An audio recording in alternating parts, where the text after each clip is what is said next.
Everybody,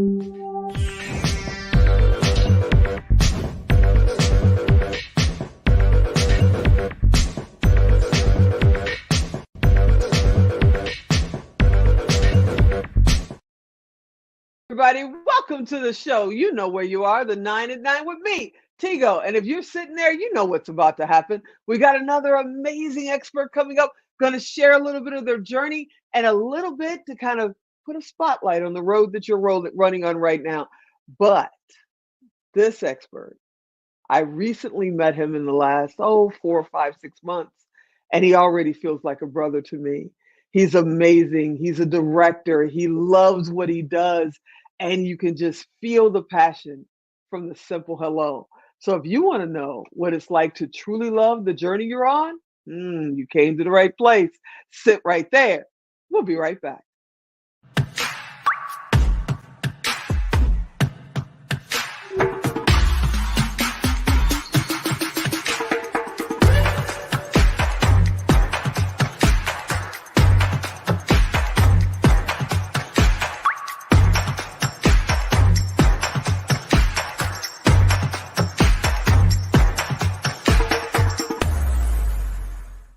Everybody, welcome back. Yeah, you heard me right. I love what I do. I can do a lot of things, but I truly love what I do, especially sitting in this seat and sharing just a little bit of the journey with some of my friends that are out there. They're amazing experts. And today, my brother Jason Wald is here. We're going to talk about production. We're going to talk about journey. We're going to talk about the power of love. What's happening, Jason?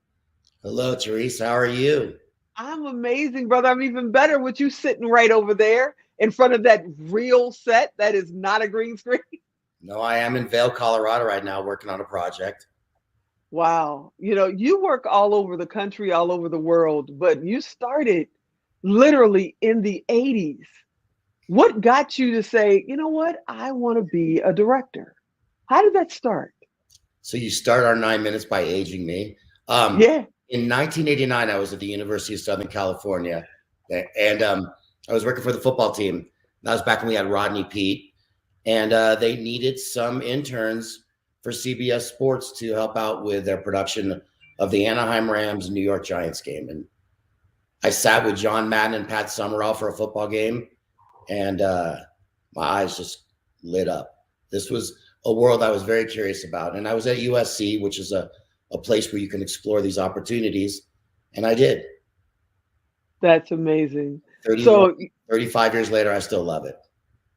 That's the key. How many people get their retirement because they hated their job, and then they find out they don't get enough from their retirement to be retired, and now they got to go get another job that they cannot stand to be able to have a job. How important is that, to have a career that is something you have passion for, that you love? How important is that to you in your journey? I'm not sure there's anything. Being a father to my 2 kids is the most important journey you have in life. Nice. But besides school, this is really what you do, spending your days making money. But if you experience life and your job is your experience, and at the end of your experience, a check comes, you're really living. Your introduction to me was, we had just met, and I consider you a sister. I consider your brother a brother. And that's the beauty of our industry, is with people you care about. And it's so hard to tell that story to people that aren't there, because it's just words. Mm-hmm. But you talk about love, and you talked about it in the opening, there's a lot of love. I work with the same people on certain projects and new people on others. And we always greet each other with a hug. We always end the day with a hug. It's a very unique industry like that, because we trust each other. We can't survive without each other. It's a team sport without the sport. It really is. You got to rely on each other to do the right things. And I strongly recommend not micromanaging your squad. So you mentioned sports a couple of times, and sports is kind of your specialty. I know you have one of the most creative minds I've ever met, and I thought I was super creative. But the question is, how important is having a great team?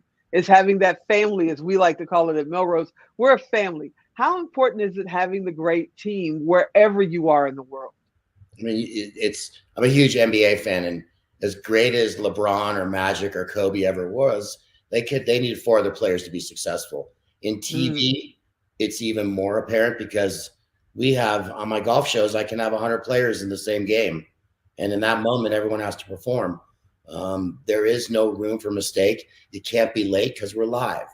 So team is everything. And it's kind of fun to work with a series of best friends too. And unless you've done it, you know, they say don't work with your family. Well, if you get the opportunity to work with your friends and they're as talented as mine, do it. Now, what sports? Golf, we know. Now we know NBA. What sports have you worked in over the years? Tigo, I've done 31 different sports in my life. I'm really fortunate. I've done everything from the World Yo-Yo Championships, which was a great, fun event. I've been involved with 8 Olympics, the X Games. I've done I did IndyCar in the early years, every stick and ball sport, worked for all the networks, did a lot of NCAA championships, even got to do a couple of Final Fours for the world. Wow. So everyone in the U.S. watches CBS's feed. The rest of planet Earth watch my feed, which is kind of fun. When you first walked on your first set, you know, I believe you said it was CBS. When you first worked, I'm sorry? CBS, yes. CBS.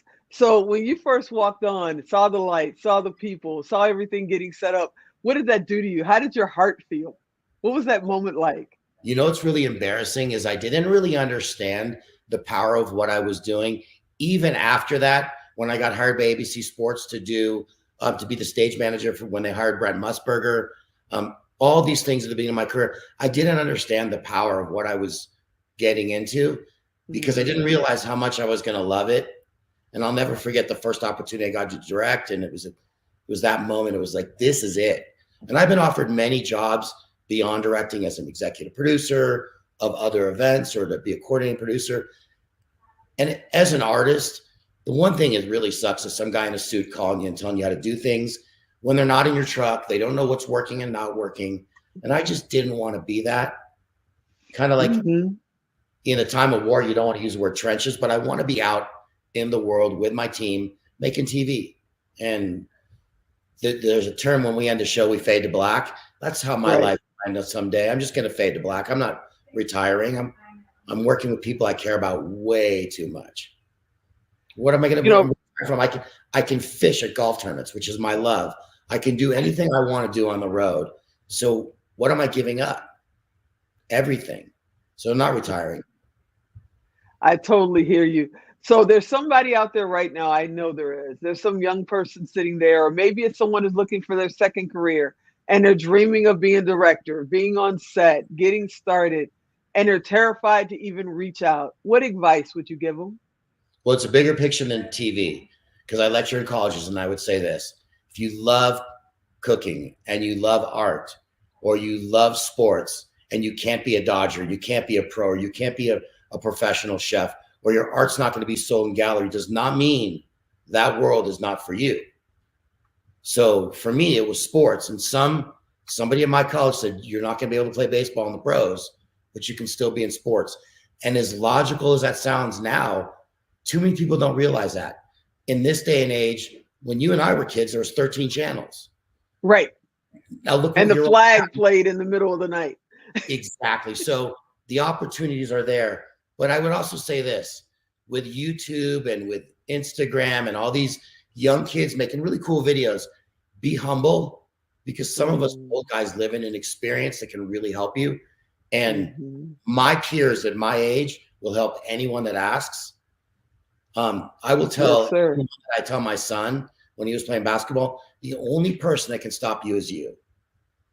That's it. Like, if you want to be a director, then be a director. It's not brain surgery. You don't have to go 9 years of school. Sometimes you may have to go pick up somebody's wife at the airport because you're lowest in the totem pole. And as a director, I still take out the trash when my crew is working. Again, it goes back to being on the team. Do whatever job is needed at the time. Yeah, and like I also consider a team to also be the family, you know. And as an adopted child, I've been, adopted into families my whole life. And I love what I do.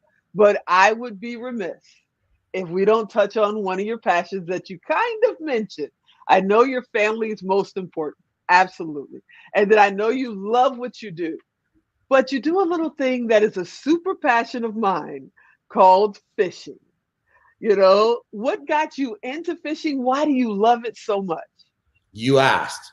So growing up, my dad and mom got divorced. My dad he wasn't abusive or anything, but he was just a drunk. And we moved to Malibu. And I didn't like to be around that stuff. So I'd get up as early as I could. And there was a bunch of old people fishing on the beach. And they would sit there and one of them came up, and this sounds like in this day and age, not a great thing, but they handed me a fishing rod and they taught me how to do it. And I went to the Malibu pier and learned off the pier. And the best part about fishing in this day is my son's 22 and I've been fishing with him since he was 18 months old. And since that day, I've hardly fished at all, but I've had the best conversations of my life watching him fish. And wow, it is because there's no phone. And the only time this phone comes out is so I can take photos. And I would say that for what it was when I was a child, it took me away from things I didn't love. It's given me everything I love now. Time with Max, even my daughter and I fish. I have great pictures of her wearing her ballet suits and a tiara to catch some big old I love it. Yeah, and fishing is for everybody. If you play golf with your kids, you're not on even par. Once your line is in the water, the fish doesn't know how old the guy is on the other end. That's true. That's true. My parents took me fishing, from a little baby. The first picture I have is me in a diaper holding a cane pole with a Parker on, in back of my dad's boat. And I just absolutely love it. But before we get out of here, I got to ask you, if you don't mind sharing, your son caught an amazing fish and literally ended up on a magazine cover, correct? Yeah, I mean, he caught 180-pound tarpon. He's caught some huge sharks. He's caught a ton of grouper. But for his 11th birthday, I took him out fishing and the weather stunk. So we went fish kind of real tight inshore, and he caught a 35-pound cobia. And I have a beautiful picture of him and I holding it, wearing our Lakers garb. And I just sent it out to some buddies. A month later, my phone blew up.